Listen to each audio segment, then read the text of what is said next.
respect to Mr. Steele's argument regarding the timing of the court's instruction to the jury as to the dual basis for the witness, Your Honor, we did not ask for it to be done at any particular time. We actually, at one point, I think, asked that it be done at the transition mark. I believe that Mr. Steele, as the court has properly alluded, waived his opportunity to have that particular instruction given after the court had qualified her as an expert. I believe that out of an abundance of caution, the court was letting the jury know that this witness may be giving expert testimony as well as fact testimony. I do not believe that the court said anything that definitively made a statement regarding the expertise of a person the court had not yet qualified. The court is correct. There's not even a need to hold a Daubert hearing at all. Certainly not. It is not necessary to be pre-trial, but here we do want to make sure that these matters are attended to so that there is no issue further down the line. And I believe that the court properly handled handling and qualifying this particular witness as an expert. Secondly, as to the motion to strike the testimony because it is cumulative, I see no legal basis within the motion that Mr. Steele filed for any such draconian act on the part of the court.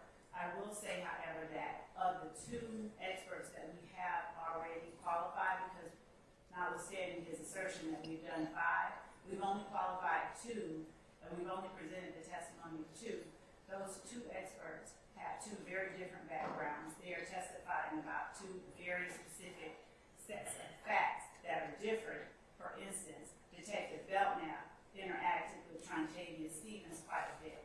He saw and spoke with Trontavia Stevens about what was on his arm, what was on his hand. Detective Belknap's investigations were different than Detective Gaither's investigations. And so not only do we have a different background for the experts, a different set of experiences that led to the expertise, we also have a different set of interactions to which they are able to tell the jury, about which they're able to tell the jury, and about which they can form their opinion, and then inform the jury as to their opinion. Your Honor, the notion that the fact that we have more than one expert in a particular area, because this particular indictment spans a long length of time and a large number of acts, in no way makes either of the experts that we are tendering irrelevant or cumulative or inadmissible. So we would ask that the court find that the court has ruled on many of the matters that Mr. Steele has in his motion, and that this motion is really a motion to revisit the court's prior ruling. So we ask that the court dismiss that motion on that basis. What about the report? What about Mr. Steele's assertion that there's no report, it's repetitive, it's cumulative, and it's vouching? Because some of the stuff does have overlap. 2 things. I'll start from the bottom and work up. Repetitive, cumulative, and vouching. None of what this detective says comments on the veracity, the expertise, the anything of anything that Detective Belknap said. We won't be overlapping when they are working at the same law enforcement agency. Some of the training that they experience, some of the people that they encounter will overlap, but their experiences are unique to each expert themselves. And if it were the case that we had 2 experts talking about the same exact set of facts, giving an opinion about the same set of facts, and they had had the same training, experience, and background, perhaps we'd be in a different circumstance. But we don't have that at all. As you can see, Detective Belknap's training was very much classroom oriented. He had training in the field, but his training was heavily weighted and slated towards the hours that he has received of specific game training via GGIA and other sources, whereas Detective Gaither received 40 hours, and then she has been clear throughout. The majority of her training has been her interactions with the people in the community, her interviews with, contact with actual gang members who were freer to talk to her because of her proactive policing style that she has employed since she began with the Atlanta Police Department at the Zone 4 Evening Watch Patrol Unit. So where a jury has to make determinations about critical elements of each charge and alleged crime in this indictment, Your Honor, the state does not, we cannot shun our duty to make sure that we give them enough to be comfortable with making the decision, especially when we don't have people testifying about the same set of facts. The fact that these investigators came from the Atlanta Police Department, but they are not the same people without the same experiences, in no way should disqualify them as experts in allowing the jury to hear them. We heard how Detective Belknap was cross-examined. He was asked questions like, did you ever check out country music stars? You know, did you ever check out pop music stars? Things like that. But Detective Gaither, they may have a different set of questions for her, primarily because her whole experience is entirely different. So for that reason, Your Honor, we would ask the court to deny the motion to strike. What about the no report? The no report. So I did ask that, you know, you all tender a report to your experts, to include the gang experts. So, Your Honor, throughout the discovery process, we have turned over to counsels for the defense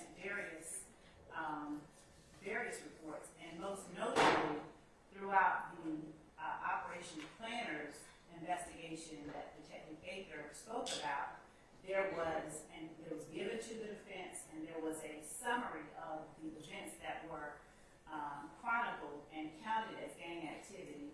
I'll pass this up to the court and call it State's Exhibit. State's Exhibit EX1, just for an example. And I will give to counsel for the defense a copy as well. Whomever wishes to see it, I'll place it up here.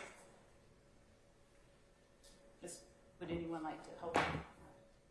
yeah, I believe that was already discussed. I think I may have even made it a court exhibit earlier in regards to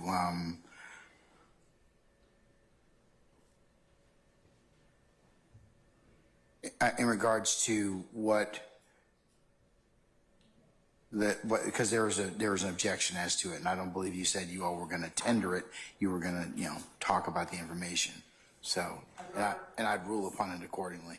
Your Honor, I believe you asked. Say again?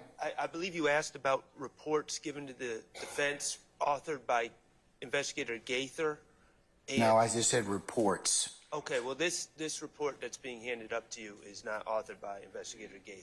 Okay, all right. I want to make that clear. So, all right. Okay, but back to my original question about reports. Is there any reason why Detective Gaither did not author a report? So, Your Honor, the summaries of the investigations that she did that are included within the discovery that we have given to the defense, it includes her conclusions, her thoughts, her opinions, her observations on the members of YSL that she had an opportunity to interact with. So, in as much as the investigation itself contains many of her, many of her summaries and writings and the like. Then that was turned over in discovery already, correct? Yes. Okay. They have from Detective Gaither, they're reading, the reason they can know what she'll talk about is that they've read her reports throughout that investigation. And those reports essentially are bite-sized areas and summaries of what she's giving testimony on right now as it pertains to what she was able to observe in the field. So they cannot argue that there's any surprise by anything she said. They're aware of everything she said. And we've I'm going to ask a question that maybe, I mean, I've been a jurist a while, but I don't believe when we hear from gang experts, they usually have a report. They have not had. I haven't had one in my almost 20 years as a Superior Court judge. And I would also say, Your Honor, that typically reports are generally from people who don't have that firsthand knowledge and who were not at any point fact witnesses. This is a situation where the expert is also a fact witness to the events that he is giving an opinion about and testifying about and has written reports about throughout her investigation. Okay, I have one more question. How many more experts do you plan on calling? I believe that we have three. Which are?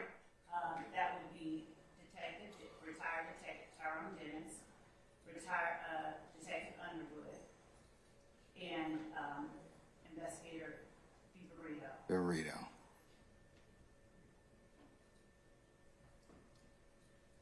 We've already had, I believe that we've had Daubert hearings on all of them. Two of them. Who have we not had a Daubert hearing? Actually, three. I'm sorry. We've had hearings on all three of them. Ms. Hilton reminded me we did have Detective Underwood. We had all three of them. Okay. All right. Okay. Mr. Steele, I'll invite you to expand your assertions in terms of the other three witness experts that purportedly are going to testify, Detective Dennis, Underwood, and Viverito. I'm going to need to see more in order for me to rule on whether or not they are in fact cumulative or repetitive. But I am gonna